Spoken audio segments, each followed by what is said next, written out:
एक क्वेश्चन हम लोग जो डिस्कस करेंगे that is why straight chain structure ruled out for benzene. तो उसके लिए सबसे पहले हम बेंजीन पे आते हैं, बेंजीन का इंट्रोडक्शन देंगे। तो सबसे पहले माइकल फैराडे इन 1825 में इसने सबसे पहले जब डिस्ट्रक्टिव डिस्टिलेशन की थी वेजिटेबल ऑयल की, तो वहाँ पर इसने बेंजीन मॉलिक्यूल को ऑब्ज़र्व किया था। और उसके बाद जब बेंजीन के ऊपर स्टडी की गई तो बेंजीन का अब एक मॉलिक्यूल जब सबसे पहले कोई भी मॉलिक्यूल डिस्कवर होता है तो ऐसा कहा जाता है कि ये मॉलिक्यूल प्रेजेंट है। फिर उसको स्टडी करना शुरू किया जाता है। सबसे पहले उसका स्ट्रक्चर, उसकी प्रॉपर्टीज़, ये सारा कुछ स्टडी किया जाता है। अब ये तो हमें पता चला कि कोई ऐसा मॉलिक्यूल है हमारे पास बेंजीन, इसको नेम भी बाद में दिया गया, स्ट्रक्चर भी इसका बाद में सारा कुछ जो है वो डिस्कवर किया गया था। सबसे पहले एक मॉलिक्यूल माइकल फैराडे ने ही ऑब्ज़र्व किया कि कोई डिफरेंट मॉलिक्यूल है जिसकी प्रॉपर्टीज़, जिसका बिहेवियर हमारे पास डिफरेंट है। और फिर सबसे पहले इसका empirical formula you know that is the simplest formula हमारे पास होता है। एम्पिरिकल फार्मूला से सबसे पहले जो हमें पता चलता है वो ये पता चलता है कि अगर कोई मॉलिक्यूल हमारे पास प्रेजेंट है और हम जानना चाहते हैं कि ये मॉलिक्यूल क्या है, इसका स्ट्रक्चर क्या है, इसकी प्रॉपर्टीज़ क्या हैं, तो सबसे पहले उसका एम्पिरिकल फार्मूला देखा जाता है। एम्पिरिकल फार्मूला से हमें ये पता चलता है इस मॉलिक्यूल के अंदर कौन कौन से एटम प्रेजेंट हैं।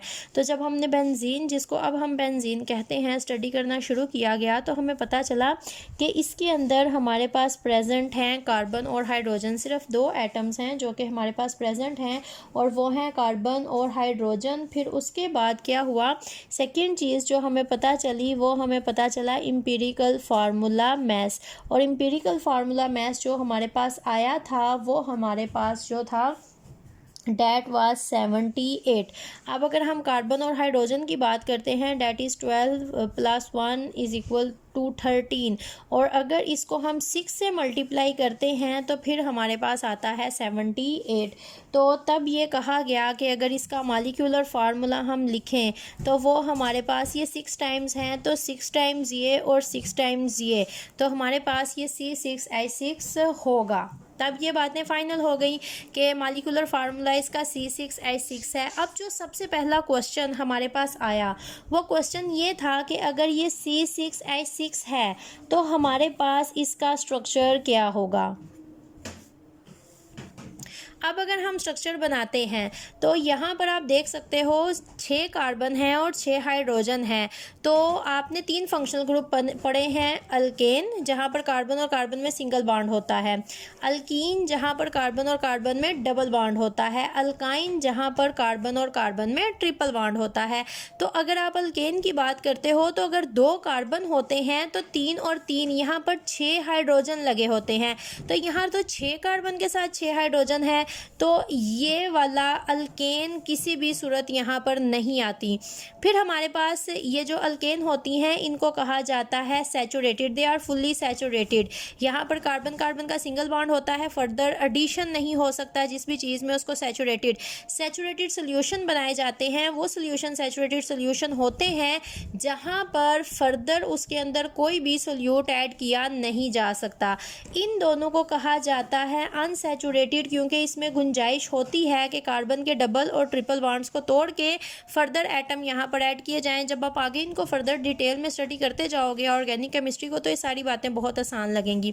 तो जो स्ट्रक्चर 2 यहाँ पर तब जो साइंटिस्ट काम कर रहे थे इनके ऊपर, तो उन्होंने 2 स्ट्रक्चर दिए थे C6H6 को देख के। अब ये देखें 1 2 3 4 5 एंड 6। पहली हमारे पास पॉसिबिलिटी ये थी कि ये टोटल हमारे पास हो अगर अल्काइन, यहाँ पर कार्बन और कार्बन ने 3 बॉन्ड बनाए हैं तो एक आ जाएगी हाइड्रोजन। इस कार्बन को देखें, इसने 1 2 3 और 4 बॉन्ड बनाए हैं, तो इसके साथ फर्दर कोई भी एटम नहीं आएगा। इस कार्बन ने 2 बॉन्ड बनाए हैं तो यहाँ पर 2 हाइड्रोजन आ जाएंगी।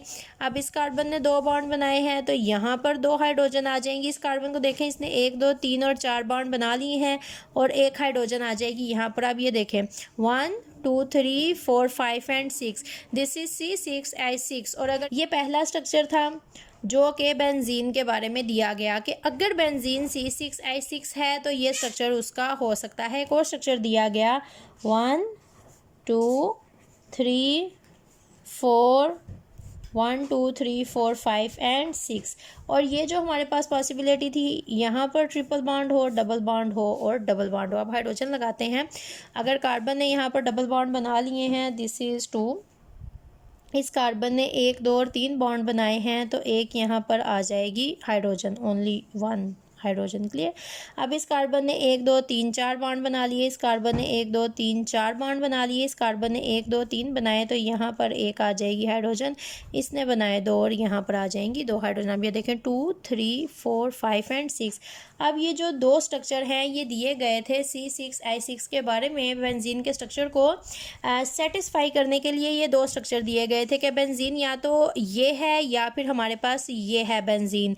उस टाइम पे स्टडीज़ इतनी एडवांस नहीं होती थी कि ये सारा कुछ किया जा सके, एक्सरे स्टडी की जाए और खुद से हमें structure, bond angles, bond length मिल जाए। तब ये स्ट्रक्चर ड्रा किए गए और ये बताया गया कि या तो ये स्ट्रक्चर नंबर 1 हो सकता है बेंजीन का या फिर स्ट्रक्चर नंबर 2 हो सकता है। अब अगर ये स्ट्रक्चर हैं बेंजीन के, तो जितनी प्रॉपर्टीज़ उनकी वो फिज़िकल प्रॉपर्टीज़ हों, केमिकल प्रॉपर्टीज़ हों। प्रॉपर्टीज़ 2 तरह की होती हैं, या तो फिज़िकल होती हैं या फिर केमिकल। फिज़िकल मतलब उनके मेल्टिंग पॉइंट्स, बॉइलिंग पॉइंट्स, उनकी अपीयरेंस, उनका कलर, उनका शेप। केमिकल प्रॉपर्टीज़ होती हैं उनके रिएक्शंस, जो वो रिएक्शंस करवाती हैं। अगर प्रॉपर्टीज़ पे ये वाला स्ट्रक्चर या फिर ये वाला स्ट्रक्चर सेटिस्फाई करता है तो फिर ये स्ट्रक्चर ठीक है। अगर उनकी प्रॉपर्टीज़ को सेटिस्फाई नहीं करते तो फिर ये स्ट्रक्चर्स हमारे पास नहीं आएंगे। अब प्रॉपर्टीज़ जो बेंजीन उस टाइम पे शो कर रही थी वो हमारे पास क्या थी? जो बेंजीन सबसे पहले प्रॉपर्टी हमारे पास शो करती थी वो हमारे पास शो करती थी कि बेंजीन का जब भी हम रिएक्शन करवाते हैं KMnO4, ये एक स्ट्रॉन्ग ऑक्सीडाइजिंग एजेंट है। और जब भी किसी भी ऐसे एटम, किसी भी ऐसे मॉलिक्यूल का रिएक्शन जिसमें डबल या ट्रिपल बॉन्ड होते हैं KMnO4 के साथ, KMnO4 जो होता है इसका कलर हमारे पास बहुत ज़्यादा डार्क कलर आता है हमारे पास।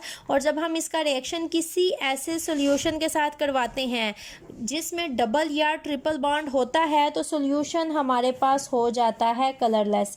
लेकिन जब हम इसका कलर रिएक्शन करवा रहे थे बेंजीन के साथ तो सॉल्यूशन हमारे पास कलरलेस नहीं हो रहा था। ये एक बहुत इंपॉर्टेंट बात थी हमारे पास, जो कि ये थी कि KMnO4 एक डार्क पर्पल कलर का सॉल्यूशन होता है। और जब हम इसका रिएक्शन ऐसे किसी मॉलिक्यूल से करवाते हैं जिसमें डबल या ट्रिपल बॉन्ड होता है, इस तरह से वो होते हैं, एग्जिस्ट करते हैं, तो वो सॉल्यूशन कलरलेस हो जाता है। लेकिन बेंजीन के केस में जब हम इसका रिएक्शन KMnO4 के सॉल्यूशन से करवा रहे थे तो कलर वहाँ पर डिसअपीयर नहीं हो रहा था। दूसरी चीज़ जो हमारे पास आ रही थी वो ये थी कि बेंजीन जो है हमारे पास वो सब्स्टिट्यूशन रिएक्शन दे रही थी। अब सब्स्टिट्यूशन क्या होता है? आप अल्केन को स्टडी करो तो अल्केन आपके पास इस तरह से है, एक हाइड्रोजन यहाँ पर, एक हाइड्रोजन यहाँ पर, एक यहाँ पर और एक यहाँ पर। अब अल्केन की प्रॉपर्टी होती है कि वो सब्स्टिट्यूशन रिएक्शन देते हैं। सब्स्टिट्यूशन मतलब अल्केन का अगर मैं चाहूँ तो यहाँ से एक हाइड्रोजन उतार के Cl लगा दूँ, अगर चाहूँ तो इसको यहाँ से उतार के Cl लगा दूँ, यहाँ से उतार के Cl लगा दूँ, यहाँ से उतार के Cl लगा दूँ, तो ये जो CH4 है ये मेरे पास CCl4 बन जाएगा। तो ये हमने मीथेन की सब्स्टिट्यूशन करवाई है। ये अल्केन्स की प्रॉपर्टी है। अल्कीन और अल्काइन सब्स्टिट्यूशन नहीं करवाती हैं, बल्कि अल्कीन और अल्काइन की प्रॉपर्टी होती है कि ये करवाती हैं एडिशन रिएक्शन। एडिशन रिएक्शन मतलब ये जो पाई बॉन्ड है ये इनका ब्रेक होता है और ये दोनों कार्बन होती हैं ये और एटम्स के साथ यहाँ पर बॉन्ड बना सकती हैं। इसको हम कहते हैं एडिशन। एडिशन रिएक्शन अगर मैं आपको बताऊँ सिंपल, अगर मेरे पास C डबल बॉन्ड C है, एक हाइड्रोजन यहाँ पर अटैच होगा, एक हाइड्रोजन यहाँ पर, एक हाइड्रोजन यहाँ पर, एक हाइड्रोजन यहाँ पर, तो यहाँ पर एक और हाइड्रोजन का मॉलिक्यूल आके इस पाई बॉन्ड को ब्रेक करेगा। ये पाई बॉन्ड कैसे बनता है? इसका एक एटम ये आपने पड़ा हुआ है हाइब्रिडाइजेशन में कि इसका PZ दोनों एक दूसरे के साथ ओवरलैप करते हैं और पाई बॉन्ड बनाते हैं। ये पाई बॉन्ड टूटेगा तो इसका और इसका PZ का इलेक्ट्रॉन इनके पास वापस आता है और ये जो हाइड्रोजन है, एक हाइड्रोजन इसके साथ अटैच हो जाती है, एक हाइड्रोजन इसके साथ अटैच हो जाती है। ये मेरे पास एडिशन रिएक्शन आते हैं और ये मेरे पास सब्स्टिट्यूशन रिएक्शन आते हैं, जो कि अल्केन की प्रॉपर्टी है। और जब हम बेंजीन को स्टडी कर रहे थे तो बेंजीन सब्स्टिट्यूशन रिएक्शन तो बहुत ईजीली दे रही थी, जबकि एडिशन रिएक्शन ईजीली नहीं दे रही थी, बल्कि बेंजीन एडिशन रिएक्शन नहीं देती, बल्कि बेंजीन देती है सब्स्टिट्यूशन रिएक्शन। अब ये जो दो स्ट्रक्चर हमने ड्रा किए हैं उनकी प्रॉपर्टी है कि KMnO4 के सोल्यूशन को उन्होंने कलरलेस करना है, उन्होंने एडिशन रिएक्शन देने हैं। और जब हम बेंजीन को स्टडी कर रहे थे तो वो KMnO4 के सोल्यूशन को कलरलेस नहीं कर रही थी और वो एडिशन की बजाय सब्स्टिट्यूशन रिएक्शन दे रही थी। ये दो पॉइंट हैं जो कि इनसे रिजेम्बलेंस शो नहीं कर रहे। अब एक और पॉइंट हम यहाँ पर डिस्कस करेंगे। क्वेश्चन हमारा पास ये है कि Y state chain structure for benzene was ruled out. ये दोनों स्ट्रक्चर क्यों नहीं थे बेंजीन के? तो रूल आउट होने का मतलब है कि ये दोनों स्ट्रक्चर क्यों रूल्ड आउट हो गए, क्यों नहीं इनको माना गया बेंजीन के लिए। तो ये वो पॉइंट्स हैं जो हम यहाँ पर बारी बारी डिस्कस कर रहे हैं, जिन्होंने हमें बताया कि ये दोनों स्ट्रक्चर बेंजीन के लिए नहीं आते। पहला, अगर बेंजीन इन दोनों में से किसी एक की तरह एग्जिस्ट करती है तो उसे KMnO4 के सोल्यूशन को कलरलेस करना था, उसने नहीं किया। दूसरा, उसको एडिशन रिएक्शन देने थे, जबकि उसने दिए सब्स्टिट्यूशन रिएक्शन। तीसरी बात, अब ये देखें, अगर मैं इन स्ट्रक्चर्स को देखती हूँ तो नंबरिंग अगर मैं यहाँ पर स्टार्ट करूँ तो 1 2 3 4 5 एंड 6 ये हो सकती है यहाँ, या फिर 1 2 3 4 5 एंड 6 मैं दोनों साइड में से कहीं से भी नंबरिंग स्टार्ट कर सकती हूँ। तो ये कार्बन नंबर 1 2 3 होगी, या फिर ये वाली कार्बन नंबर 1 2 3 होगी। तो अगर मैं यहाँ पर कोई एक एटम आके अटैच करना चाहूँ तो यहाँ पर जो सब्स्टिट्यूशन मोनो सब्स्टिट्यूशन यहाँ पर होगी वो 1 मोनो सब्स्टिट्यूशन हो सकती है, वो 2 मोनो सब्स्टिट्यूशन हो सकती है, या फिर वो 3 मोनो सब्स्टिट्यूशन हो सकती है। यहाँ पर भी ऐसा ही है, हमारे पास 1 सब्स्टिट्यूशन हो सकती है, 2 हो सकती है, या फिर कार्बन नंबर 3 पे। मतलब अगर मैंने एक क्लोरीन लगाया है यहाँ पर तो ये 1 क्लोरो आएगा। अगर मैंने एक क्लोरीन यहाँ पर लगाया है इट विल बी 2 क्लोरो। अगर मैंने यहाँ पर लगाया है तो इट विल बी 1 2 3 क्लोरो। लेकिन अगर आपने बेंजीन को स्टडी किया है, बेंजीन की जो मोनो सब्स्टिट्यूशन होती है वो इन 6 के 6 कार्बन में से किसी पर भी लगा दी जाए। अगर क्लोरीन लगाती हूँ तो वो हमेशा 1 क्लोरो आएगी। अगर मैं यहाँ पर क्लोरीन लगाऊँ 1 क्लोरो, अगर इसकी बजाय यहाँ पर 1 क्लोरीन एक लगाती हूँ तो इट विल बी 1 क्लोरो। अगर यहाँ पर लगाती हूँ 1 क्लोरो, सारी की सारी कार्बन जो है बेंजीन की उनके साथ ऐसा ही होगा। कहीं पर भी अगर कोई भी एटम लगा दिया जाए तो इट विल बी 1 क्लोरो। मतलब मोनो सब्स्टिट्यूशन को हमेशा 1 का ही नंबर मिलता है। जबकि यहाँ पर अगर इस कार्बन पे मैं क्लोरीन लगा दूँ तो काउंटिंग हमने यहाँ से स्टार्ट करनी है ताकि लोएस्ट नंबर मिले, तो ये 1 2 हो जाएगी।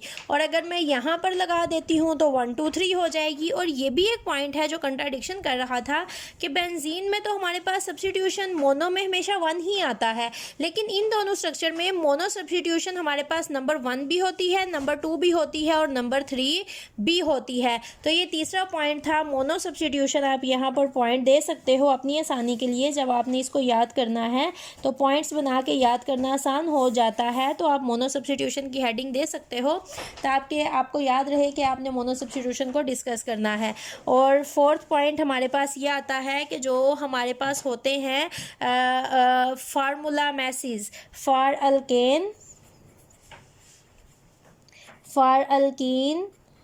एंड फॉर अल्काइन, ये उन तीनों के फार्मूला मैसेज को जस्टिफाई नहीं करता, ना ही अल्केन के, ना ही अल्कीन के और ना ही अल्काइन को। तो ये वो 4 पॉइंट हैं जिन 4 पॉइंट्स से हमें पता चला कि अगर हम स्ट्रेट चेन स्ट्रक्चर बेंजीन के लिए ड्रा कर रहे हैं तो वो स्ट्रेट चेन स्ट्रक्चर हमारे पास करेक्ट नहीं होगा। बेंजीन हमारे पास स्ट्रेट चेन स्ट्रक्चर में एग्जिस्ट नहीं कर रही, क्योंकि हमें तो पता चल गया कि उसका जो मॉलिक्यूलर फार्मूला है वो C6H6 है। तो अब हमने बेंजीन का स्ट्रक्चर ड्रा करना था, तो या तो वो अल्केन हो सकती थी या अल्कीन या फिर अल्काइन। अल्केन के केस के लिए हाइड्रोजन का नंबर यहाँ पर बहुत थोड़ा था, हाइड्रोजन ज़्यादा होने चाहिए थे। तो अगर थोड़े हैं तो या वो अल्कीन होगा या फिर अल्काइन, या फिर वो अल्कीन और अल्काइन दोनों इकट्ठे एग्जिस्ट कर रहे हैं हमारे पास। तो 2 पॉसिबल स्ट्रक्चर C6H6 के लिए दिए गए थे, और जब ये स्ट्रक्चर दिए गए और बेंजीन जो प्रॉपर्टीज़ उस टाइम पे रिएक्शन शो कर रही थी उनको स्टडी किया गया तो बहुत ज़्यादा कंट्राडिक्शन आई। अगर ये ये दोनों स्ट्रक्चर थे तो जो अल्कलाइन सोल्यूशन ऑफ KMnO4 होता है उसको कलरलेस हो जाना चाहिए था, जो कि नहीं हुआ, मतलब ये स्ट्रक्चर पॉसिबल नहीं था। सेकंड पॉइंट, अगर ये है तो यहाँ से पाई बॉन्ड ब्रेक हो गया, एडिशन रिएक्शन होने चाहिए थे, जबकि जो बेंजीन है वो सब्स्टिट्यूशन रिएक्शन दे रही थी। तो एक और पॉइंट आया जिसने यहाँ पर बहुत ज़्यादा प्रॉब्लम काज की। थर्ड पॉइंट हमारे पास आया कि बेंजीन में जो मोनो सब्स्टिट्यूशन है वो हमेशा 1 होती है, जबकि यहाँ पर 1 2 3 हमारे पास हो सकती है। और फोर्थ पॉइंट, हमारे पास जो फार्मूलाज होते हैं अल्केन एंड अल्काइन, तो जो बेंजीन का C6H6 है वो इन तीनों में से किसी के ऊपर भी लाए नहीं कर रहा था। तो ये वो 4 पॉइंट हैं जो कि आपके पास आते हैं Y state chain structure ruled out for benzene molecule. ये एक बहुत ही इंपॉर्टेंट क्वेश्चन पेपर में पूछा जाता है। इसका आंसर बुक में आपके पास जो आएगा वो ये है। और आपके पास हैं 3 पॉइंट। इसका आंसर आपके पास शुरू होता है यहाँ से लेके यहाँ तक आपके पास आता है इसका आंसर। यहाँ पर गिवन है 3 पॉइंट्स 1 2 एंड 3। इन 3 पॉइंट्स को आपने करना है डिस्कस और इस सारे को आपने करना है याद।